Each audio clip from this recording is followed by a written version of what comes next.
Welcome to the CookWild Kentucky program today. Thank you for attending. And today we're going to be talking about frogs. My name is Nanette Banks. I'm the Letcher County Family and Consumer Sciences agent. And here is my email and cell phone and office number if you need to contact me about any programs. And like I said, we're going to be doing the CookWild Kentucky program. And the CookWild Kentucky program is a partnership between the University of Kentucky Cooperative Extension Service, the Kentucky Department of Fish and Wildlife, Feeding Kentucky, Hunters for the Hungry, and Kentucky Department of Agriculture. The recipes that we have currently in the CookWild Kentucky are on venison, fish, frog legs, duck, and rabbit. So far, we have done rabbit, duck, and venison. So today we're talking about frog legs. But in the near future, they are wanting to expand the recipe to elk, turkey, turtle, squirrel, raccoon, and beaver. If you don't hunt any of these types of animals, there are some sources for USDA approved meat that you can buy with game meat. And here are the ones listed. There are Good Foods Co-op in Lexington. There's Quickfield Meats in Lexington. Kroger, Myers, and Walmart Supercenters. If you do go there and you want to purchase a specific meat, make sure you call ahead of time because they might not carry all of these on a regular basis. So it's better just to call ahead of time to make sure they have it before you make a trip there to buy it. And then there's also J&S Rabbitry in Frankfort, Kentucky, the Top Shop in Wolf County, and then the United Grocery Outlet in Hazard. I did purchase these meats, the frog legs. I did purchase at a USA approved source. I did not go out and hunt these, and neither did Shad. So the recipe we are going to do today is sauteed frog legs. And here is the nutrition facts per serving for the frog legs. There's 4 servings in a container, and each serving is 4 ounces. So this is for a 1 pound frog leg. There's 260 calories per serving, 14 grams of total fat per serving, 2 grams of saturated fat, 0 grams of trans fat, 55 milligrams of cholesterol, 260 milligrams of sodium, 12 grams of total carbohydrates, 0 gram of fiber, 7 grams of total sugar, 20 grams protein, and then there's 0% daily value of vitamin D and 2% daily value of calcium, 15% daily value of iron, and 8% potassium. So the ingredients in our sauteed frog legs is 1 pound of clean frog legs, and the frog legs that I have came frozen, and they do come in a 5 pound box. So we are doing the whole 5 pound box today. Buttermilk, which you're going to use to cover the frog leg, a 1/2 cup of all-purpose flour, up to a 1/4 cup of olive oil, a 1/4 teaspoon of salt, black pepper to taste, a 1/2 teaspoon of no salt seafood seasoning, such as Old Bay seasoning, 1 tablespoon of lemon juice, and if you want to use fresh parsley, you can. So the directions are: you want to have a covered container, and you want to soak your frog legs in buttermilk for at least 3 hours or overnight in the refrigerator. I did do these overnight. You want to remove the frog legs from the buttermilk and then dredge in flour, which I'm going to show you how to do the process here in just a second. And then you're going to saute this in oil over low heat. And this is, we're using olive oil. And then as you cook them, you want to sprinkle the frog legs with salt, pepper, and the Old Bay seasoning. And you're going to cook the frog legs for 12 to 14 minutes. And you're going to brown on each side. And then you're going to use a meat thermometer and check to make sure that the meatiest part of the leg reaches 165 degrees Fahrenheit. And then you're going to remove the frog legs to a platter and sprinkle with lemon juice and parsley if you want to. So now I am going to share with you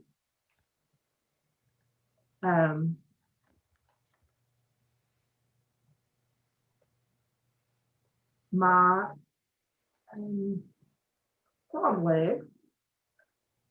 Sorry. So here is the frog leg. And I've taken a few out, but this right here is what the frog leg looks like. This right here. So you're going to take that out of the buttermilk. I'm going to slide in the flour. This is the flour. And we're going to dredge the frog legs, which is just trying to coat it in flour and get that good and on there. And then we're going to take it to the skillet. So hold on just a second. I'm going to have to move the camera to show you, and I've already got a couple in there. And you see they are frying in here, and they've been going for about 5 minutes in the oil. And one of my legs is not wanting to flip over. And then we're just going to turn them and let them brown on the other side for another 7 minutes. And this is on low heat. And if the temperature does not reach 165 degrees, we're going to let it cook a little longer until it does reach 165 degrees. So when it gets time for us to come back after Shad talks, I will show you what they look like, and we'll show you how to use the thermometer. So now I'm going to stop sharing this screen and let Shad take over on the PowerPoint in just a second.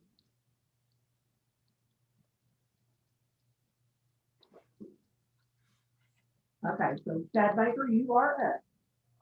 Okay, my name's Shad Baker, and I'm the Letcher County Extension Agent for Ag and Natural Resources. And there is my email and phone numbers if you need to get a hold of me. So I'm going to talk about how to hunt frogs and give you some tips on the best way to catch them. So frog season starts at 12 noon on the third Friday in May. So it's coming up this month. And it runs all the way through 12 midnight, the last day of October. So you've got a good long season to hunt these. I will say that most people hunt them in the spring and the summer, and but just because that's mating season and they're croaking a lot more. But you don't have to stick to that. You can do it during that whole window. There is a daily krill limit of 15 frogs, and you can possess 30 frogs after 2 or more days of frogging. And that ought to be plenty for you to get to try this out. As far as how to take them, you can use a gig. You can catch them by hand. You can use a bow and arrow, a firearm, or a hook and line from public and private waters. And so it's that you can really take your pick on which one of those you prefer to use. We always use the gig just because it was a little different. I've heard of people that use the bow and arrow, and a lot of times they've got the fishing set up where they've got the string attached to the arrow so that they can retrieve it. As far as the firearm, the presentation doesn't go into this, but I would caution you a little bit that if you use a 22 or something like that, be careful about what your background is as far as what's behind where you're shooting. We have used 22 rifles to hunt frogs before, and if the shot angle is really shallow, the bullet can ricochet, and you'll hear it kind of fling and go off into the distance. So that would be the only caution about using the firearm. We always use the gig, and I brought mine with me, and I've got it up here where you can see the ends of the points to point out something additional. These things have barbs on them. And so when you gig the frog, you're going to drive it through the frog.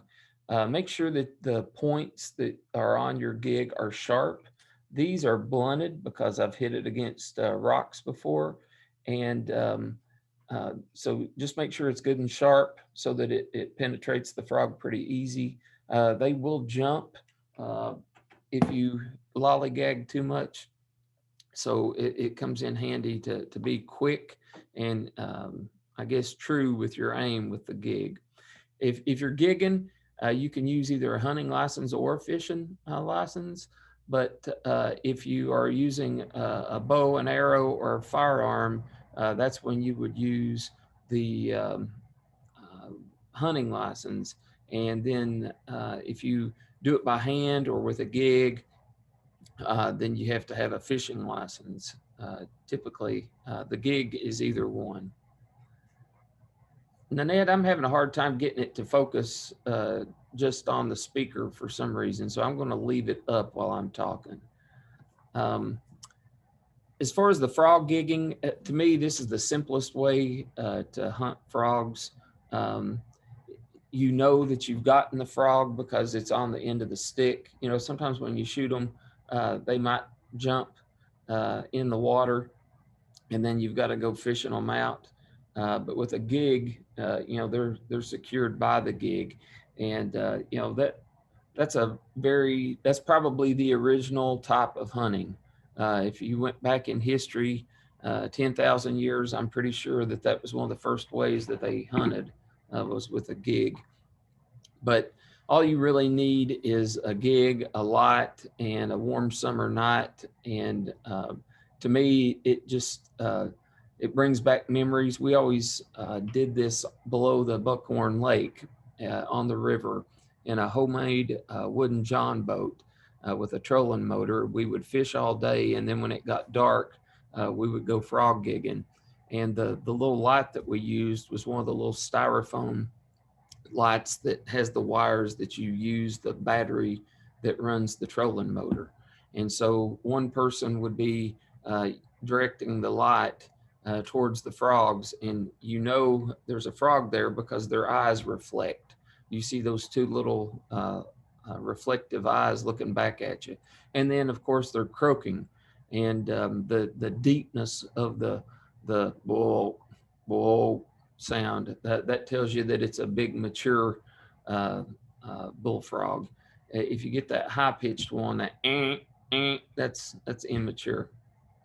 And I'm not charging you any extra for sound effects, Nanette. This is all freebie stuff. If you do use a gig, make sure you take an extra gig in case you bust one off on a rock. A lot of times the frogs will be perched on a rock just right at the water level, and it's not unusual to hit the rock, and that's part of why the tips on mine are blunted. A net can be handy just to help you secure the frog after you've gigged it. Depending on how you're doing this, rubber boots or hip waders can be handy, along with bug repellent. You know, peak season for bullfrogs is also peak season for mosquitoes and pesky things that want to harass you at night. So bug repellent is good. Again, the handheld light, you want one that's pretty bright so that it makes all those little eyes reflect. And then something to store your kill in. If you're waiting, then a potato sack or something like that will work just fine. We were always using a john boat, so we had a cooler in there, and we would cut the legs off and throw the body back in the river for the fish to eat. And we felt like we were doing the fish a favor. And then we would put the frog legs in a cooler on ice. So that's the way we always did it.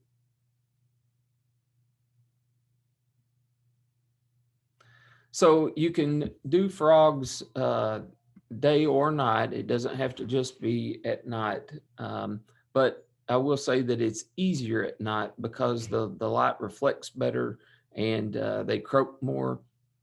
And I think they tend to stir more at night than they do during the day, especially on a hot day. But you can do it day or night. If it's during a full moon, they tend to be skittish, and it's the same as it is with deer and other things. I think they feel more vulnerable because people can see them, predators can see them, and they just seem to be programmed to know that it's more dangerous for them during that time. During a new moon, so that's when you can't see the moon at all, and it's totally pitch black. That's the easiest time to get close to a frog. And so, these things are amphibious and they need to keep their skin moist. So they spend a lot of time in the water and in the weeds that are just right at the water level. And we always had our best luck right at the water line, just where that little muddy patch of dirt is. And that seemed to be always where they were trying to hang out. And I think part of that is just it gives them an easy way to escape. If something comes along, they can very quickly jump back in the water.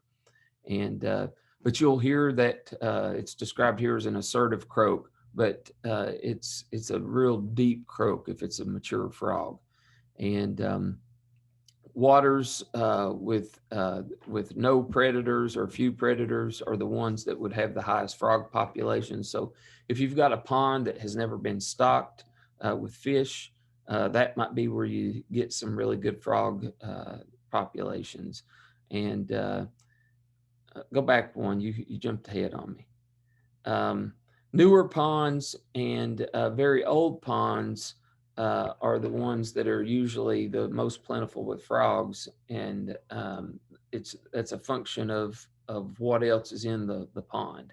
And I think those very old ponds have a lot of vegetation, so they've got a lot of cover to hide in, and that's why their populations come back up in an older pond. And in a newer one, it's typically not been stocked yet. Okay, next.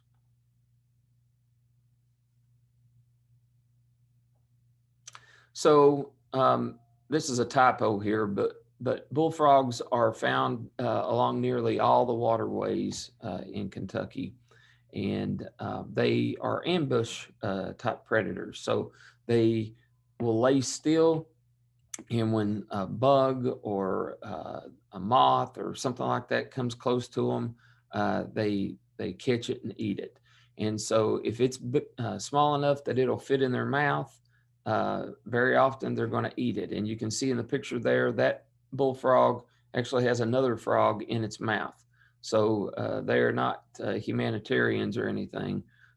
They eat anything that moves that they can catch, up to and including mice, fish, birds, and snakes. And you might think that a bullfrog is fragile, but they're very muscular, and anything that can take on a snake or a bird, that tells you a little bit about it. But you want to focus on that shallow water. They won't generally be where the water is fast moving. They tend to like it where it's slow moving, and usually warmer water. So if you got a stream like that's coming out of a bunch of coal mines, I would think that water's a little colder. They prefer warm water. So I think our best luck was always where the river slowed down and it was broad, and that's where we saw the most. But anywhere along the margins of ponds, lakes, and wetlands. So as far as the vegetation that's going to attract them, obviously cattails, willows, millet, and anything that's aquatic, they're hidden. So they like that, but there's also a lot of prey for them in places like this. So, if you got a lot of vegetation, there's going to be more bugs and snakes and different things like that. So that's where they're going to hang out at. And again, right along the water's edge or anywhere that there's an overhanging bank. So the best way to do this is for two people to do it. And you have a partner that is blinding the frog with the light, and so that you can stalk up on them. And you have to be really gentle about it. The frogs can feel the vibrations of your steps, and so they will jump back in the water if they feel that. So you have to be really smooth about your approach. you kind of creep along like a cat, and you don't want to be making any unnecessary movement. We always had our best luck when we were just going directly at the frog in slow motion. And when you get within just a few feet of it with the gig, that's when you very quickly spear the frog. But canoes and things like that come in really handy because they let you get close enough to do all this, and they're not making any sound. And so we had really good luck doing it. So as far as the stalking, again, have them blind the frog. I think we already covered most of this. Next.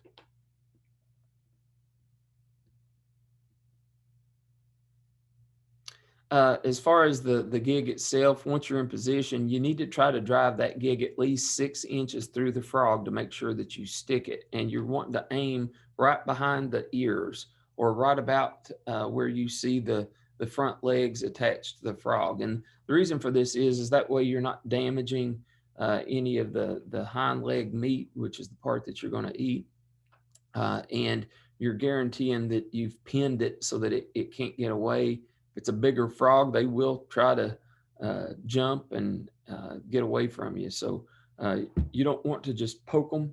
You want to drive the gig straight through. As far as the preparation, you start by chopping off the hind legs at the ball joint, and you can use game shears, a hatchet, or a knife. We always just used a good sharp knife and held the legs and cut up with one lick, and they cut through pretty easy. The next thing is you're going to want to clip the feet off. That's not an edible part of the frog, and people probably don't want to be looking at that anyway. Nanette showed you what they look like earlier when you've got them prepared, but you just finish by removing the skin. And if you've got some needle nose pliers, those are especially handy for this. You just grab a hold of it and strip it down. And that's all I've got.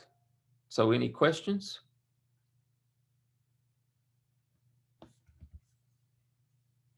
Okay, Nanette, it's all you. Okay, and I was going to tell you, I'm going to show you the finished frog legs right here in just a second.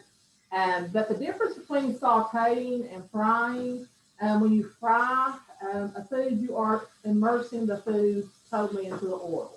When you saute, you are just using the pan heat to cook it.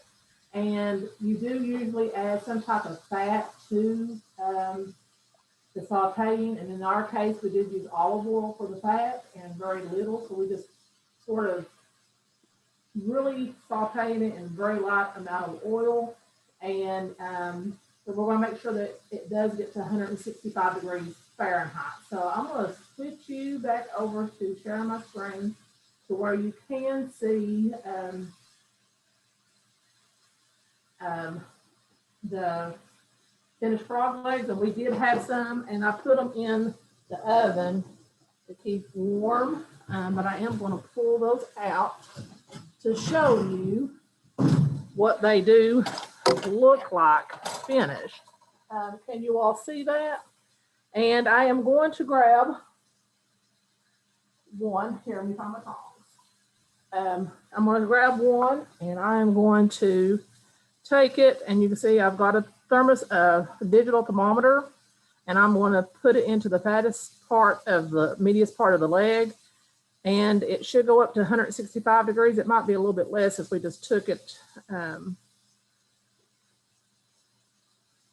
So it's actually going to 144, but we just took these off of the skillet, but when we took them out, they were 165.